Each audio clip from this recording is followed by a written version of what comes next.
US का जो dollar का डोमिनेंस है वो उसके ट्रेड डिफिसिट के कारण है, व्यापार घाटे के कारण है। यदि ट्रंप ट्रेड डिफिसिट को खत्म करने की तरीके पे लगातार काम करते रहेंगे तो डॉलर का डोमिनेंस ही खत्म हो जाएगा। आप देखिए कि जैसे अमेरिका यदि अपना एक्सपोर्ट इंक्रीज कर देगा और इंपोर्ट कम करेगा तो इसका अर्थ है कि जिन कंट्रीज के पास डॉलर का ग्लोबल रिजर्व है वो अमेरिका में वापस आ जाएगा डॉलर। तो मतलब इसका अर्थ है कि अमेरिका खुद डॉलर खरीदेगा और डॉलर का रिजर्व दुनिया के बाकी देशों के पास जो है कम हो जाएगा। जब उन देशों के पास डॉलर का रिजर्व कम होगा तो वो डॉलर में ट्रांजैक्शन कैसे करेंगे? तुम डॉलर अपने पास रख लोगे और चाहते हो कि डॉलर ग्लोबल करेंसी भी बना रहे। तो यूएसए यदि ये चाहता है कि लॉन्ग टर्म में डॉलर का डोमिनेंस बना रहे तो अमेरिका को ट्रेड डिफिसिट में ही रहना पड़ेगा।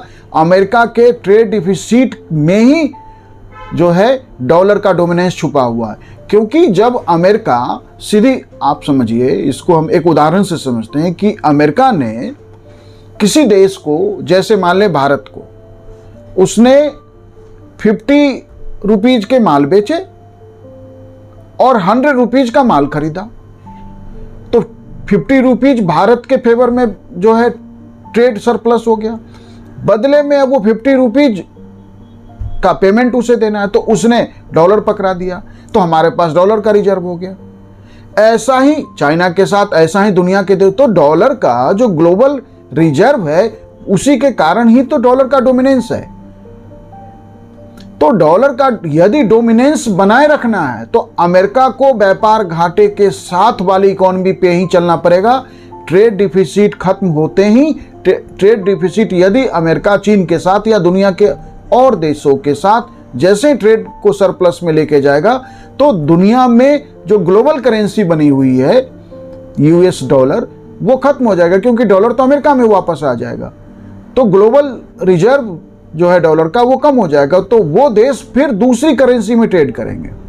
तो डॉलर जब देशों के पास है सरप्लस तभी वो डॉलर में जो है ट्रेड कर पा रहे हैं। तो एक्सपोर्ट सरप्लस में कभी भी अमेरिका का नहीं आ सकता। एक्सपोर्ट सरप्लस और डॉलर का डोमिनेंस दोनों एक साथ नहीं हो सकता। ये बात अमेरिका को समझना पड़ेगा। अब अमेरिका चीन नहीं हो सकता। चीन ने तो जानबूझकर अपनी मुद्रा युआन को बार बार उसका डिवैल्यूएट करता रहता है क्योंकि चीन जो है वो एक्सपोर्ट बेस्ड इकोनॉमी बना रहना चाहता है। चीन अपनी करेंसी को यदि वर्ल्ड करेंसी में कन्वर्ट करना चाहेगा तो इसका मतलब है कि दुनिया के देशों के पास चीन की करेंसी का रिजर्व होना चाहिए। यदि चाइना हर देश के साथ जो है ट्रेड सरप्लस में रहेगा तो इसका अर्थ है कि किसी भी देश के पास युआन जो चाइना की करेंसी है उसका रिजर्व नहीं होगा। तो फिर वो देश चाइना को पेमेंट किस रूप में देता है? वो भी डॉलर के रूप में देता है। तो चाइना जो है सस्ता एक्सपोर्ट करने के चक्कर में, एक्सपोर्ट सरप्लस के चक्कर में, वो एक अलग रणनीति है। वो आर्थिक रूप से देश को मजबूत करने की रणनीति है। अमेरिका ऑलरेडी आर्थिक रूप से दुनिया की सबसे बड़ी इकोनॉमिक पावर है, लेकिन वो दुनिया का सिर्फ इकोनॉमिक पावर नहीं है बल्कि उसकी करेंसी आप कह सकते हैं कि सारी दुनिया की ट्रेड करेंसी है। तो यदि वो अमेरिका ये चाहता है कि आर्थिक रूप से अमेरिका सशक्त हो जाए तो फिर अमेरिका का डॉलर जो है ग्लोबल करेंसी नहीं रहेगा क्योंकि ग्लोबल करेंसी उसके ट्रेड डिफिसिट के कारण ही है। जो वैश्विक मांग है डॉलर की उसको बनाए रखने के लिए अमेरिका को व्यापार के घाटे में रहना ही पड़ेगा और कोई तरीका नहीं है।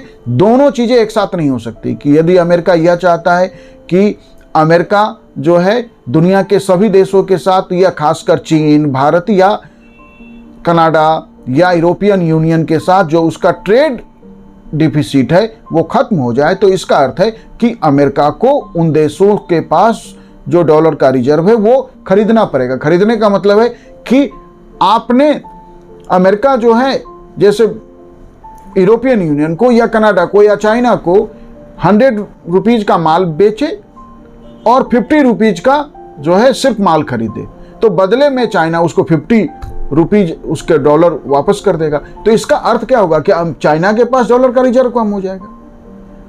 तो ये दोनों अलग अलग कॉन्सेप्ट है।